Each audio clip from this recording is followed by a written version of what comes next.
they specify that that number is only so you can go and do your taxes every year, but that's it. No, the only way to get a green card is through due process, right? You can't come here undocumented and somehow, in some way, get a green card.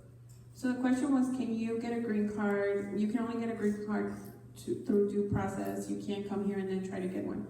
So that is kind of like where all these categories fit of different kinds of ways that some people can end up being a resident in the country and then a citizen. But it doesn't apply to everyone. So if you don't fit into any of these, you can't just go to the Office of Immigration and say, I'm undocumented, what's the process? They'll deport you. So, I mean, I'm not going to tell everyone here to not do that, but we know that, right? Like, we're not going to go and do that. And even when you do go through these processes, you're still in danger of deportation because they monitor you. It's not like they are just like, oh yeah, okay, you're married, oh great, and that's it. There's a lot that happens in that process to prove that you actually can qualify for these. So the problem is that there isn't, for the common undocumented person being, all my leaders, I've been here 23 years. I have no way of becoming a citizen. And I've lived almost all my life in this country. And most of my leaders are the same. They've lived here 15, 20 years, 25 years, and they're undocumented. There's no process. So then a lot of people are saying, well, Trump is only gonna deport criminals, right? And why do we need those anyway? But my question right now to you guys is, what is a criminal? Because if you come into this country undocumented, you're a criminal. And if you drive without a driver's license, you're a criminal. And if you work and you don't have a social security number, you're a criminal. So I'm not saying there aren't criminals. But him saying I'm going to go and deport this number of criminals, that doesn't exist. So part of it is, in what way is he going to go after these people to make sure that they're, these criminals? Because the way that this has happened in previous years is they close off a whole block in the street, and every car that drives through it, they check your documentation. And if you don't have a driver's license, they deport you. Or they'll conduct raids at people's jobs, right? Like the story about Target, and today we're going to go to this one because we know there's a lot of undocumented people there, and deport them. So I know maybe you guys have heard this or maybe you haven't, but the Obama administration deported the biggest number of people. When they did that, he said he was going to do a border enforcement and only target criminals. There's literally data and studies that have shown that the majority of the people deported were not criminals. They had no criminal record. They were actually mothers and children. So that's not true. Now, I want to talk a little bit about DACA and TPS. Another thing that he has threatened is to take away DACA. Now, DACA is the Obama administration's Deferred Action for Childhood Arrivals. It's a policy. So it provides administrative relief from deportation to a specific number of people and they receive a DACA status. So I have DACA. And pretty much there's certain qualifications that you have to fit into to get DACA. But remember I told you guys that I couldn't go to college? So I wasn't the only one, right? There was all these young people. And they were devastated because they were like, I've never been to my country. Some of them didn't even speak Spanish. And they're like, and this is my home. And now I graduated from high school. I can't get a driver's license. I can't get a job that I could qualify for. And I can't go to school. So they were devastated. A lot of them wanted to go to school. And they didn't want to have the life that their parents had. And growing up here, everything our parents told us all the time was, go to school, go to school, go to school, because if you go to school, you won't have my life. Go to school, go to school, go to school. Funny thing, we couldn't. So, it was like devastating. So a lot of them, which started being called the Dreamers, started fighting for what was called the Dream Act.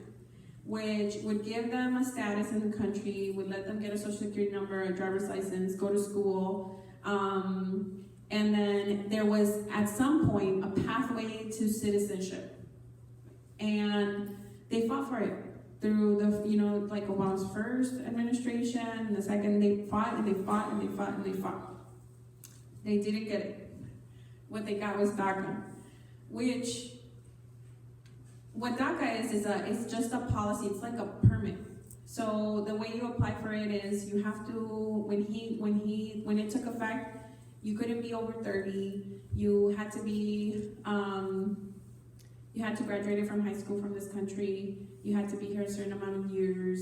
You didn't have a criminal record. But all these things you had to prove that every single year you were in the country.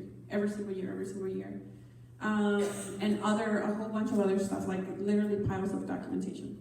And then you would apply for it, and then you would get a social security number which says that it's only valid for that reason, and then you could get a driver's license, and you get a work permit. Now the thing is, that only lasts you 2 years. So every 2 years, you have to reapply for it, and you have to pay for it again. Every 2 years. You have to pay immigration and immigration lawyers. And if something happens and you get stopped and you get a DUI or something, that's it.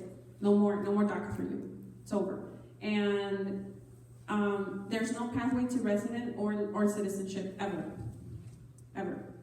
And it's a policy, so it could be taken away as fast as it's like a cloud. It's just poof away. It doesn't have to go through Congress. Donald Trump can just say, I'm going to take this away, and take it away. Now, the way he can take it away is a big unknown right now, because he ran saying he was going to take it away.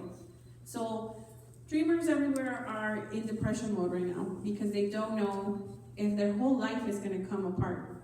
These are students, right? These are kids that are going to college. These are kids that are renting, buying homes, renting cars, right? I took out a lease, things like that. And they got a job, and they contribute to the economy, and now everything's just going to be ripped apart. And a big question right now that they're asking themselves, lawyers are asking themselves, is he going to take it away in one sweep, like literally go after them and deport them? Because here's the funny thing. It's not funny. We are the group that gave them the most information. They literally asked a record of all the addresses I've lived in this country. Address, literally. We have given them everything. Immigration has everything. So, a lot of people think, well, Donald Trump said he was going to take it away and deport us. He can do that. He has all of your information. So they're asking, is he going to do that? Or is he going to just let them expire, and leave us alone? But then it's like, what are my life choices now, Even if that happens, I'm going to be back in the bucket of people that drive without a driver's license, that don't have a legal documentation, so then I still can get deported. Same thing. Point is, if that will happen, it would affect 750,000 young people. Around there. How much does it cost to apply to DACA? The fee is going to be raised in January, but right now, from what I understand, you pay like $1,000 to your lawyer, and then another fee of like $300 or $500 to the immigration offices. And every 2 years? Every 2 years. Mm-hmm. It costs quite a bit of money to become a citizen too, doesn't it? Yeah, like around $4,000 to $6,000. And then there's TPS, which is a temporary protective status. It's kind of like DACA. It's given to some people who are fleeing like some sort of danger in their country. But it also doesn't have any pathway to citizenship. There's a lot of people here in Minnesota who have TPS right now, and it can also be taken away whenever they feel like taking it away. Yes. And much of the Liberian community here is under, and they got deferred action on that because it was extended. Obama just extended it, like, a few months ago? What, deferred action? Yeah. No. They tried to extend it, but it was... For the Liberians. Oh, I don't... On their TPS. On their TPS? Yes. Yeah, so it depends. Because of Ebola. Yeah, yes. So it depends where, like, what populations are getting this TPS protection, pretty much. Because if your country, there's no danger in your country anymore, they can take it away because they're like, you don't need it anymore. So that would make sense. So questions? Yes. If your children were born here, can the parents apply for some status? No. So during this time that DACA was in effect, they tried to pass DAPA, which was going to be a policy very similar to DACA, and it would be for parents of U.S. citizens. So if they were undocumented, but their kids were U.S. citizens, they were going to be able to apply. But that was denied, so that didn't pass. So no, there's a lot of people who are undocumented in this country that have U.S. citizens, and they cannot become U.S. citizens for a long time until the kid has to turn 21. And even then, I have some leaders that have kids that are over 21 already, and because immigration found them one day and now they have a deportation order, that will never be a reality for them. There's a million cases where people were just stopped one day, and at that moment they let them go home, but then ICE came after them with a deportation order, so now all these people have deportation orders for doing nothing, just being undocumented pretty much. They can, track you down? No, No? no, it's only the IRS and you. So as long as we're giving cheap labor with no access to benefits and keep paying our taxes without the right refunds, the IRS can do this, but we can't get a driver's license or get documentation. So what I'm trying to point out here is that there's actually systems in place to extract constantly, and then there's this narrative saying that we're criminals coming into this country just because we're criminals or whatever, and then there's the reality.